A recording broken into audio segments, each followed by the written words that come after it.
Hello, and today I'm going to show you how I do the most natural looking foundation. So I am not a makeup artist, but here are some of my tips and tricks on how to achieve that look. So if you want to learn what those are, then just keep on watching. First off is that you should use your most trusted foundation. You can choose from liquid to mousse to powder. Just use whatever you are most comfortable with. But in this case, I'm going to use my liquid foundation, which is the Revlon Color Stay foundation. It does not matter whether you use a high-end foundation or a drugstore one. Just use the foundation that works for you. I suggest that you choose a foundation that has a good coverage but has a lightweight feel, so that we could just apply one layer because that would look the most natural. So what I do is I dunk it like that and I dot it all over my face, but I concentrate it at the middle of my face. I just use my fingers with it, tap, tap. After putting the product on my face, I use my itty-bitty fingers to blend it out. So I do not use a brush or a sponge, I just use my fingers. I use the tip of my fingers so that they are not so harsh on my skin. I blend it outwards. So the product is concentrated at the middle of my face and then I blend it to the other parts of my face, doing light tapping motions. I realized that it also helps because my fingers warm the product so it melts smoothly on my face for a smoother and, a polished application.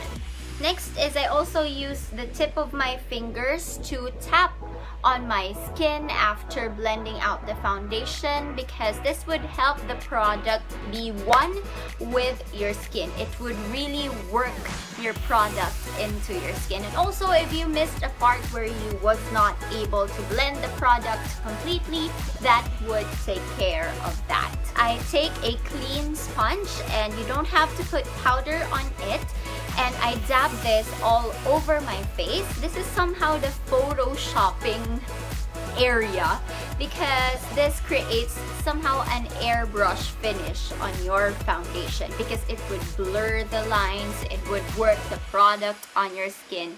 It would just erase any lines that you created or any creases that were there. It also helps to distribute the product evenly. For me, this is the most important step, and it is for you to wait for your foundation to set. You would know that it is already set when you touch your face and your face is no longer sticky, or if there is no product on your finger.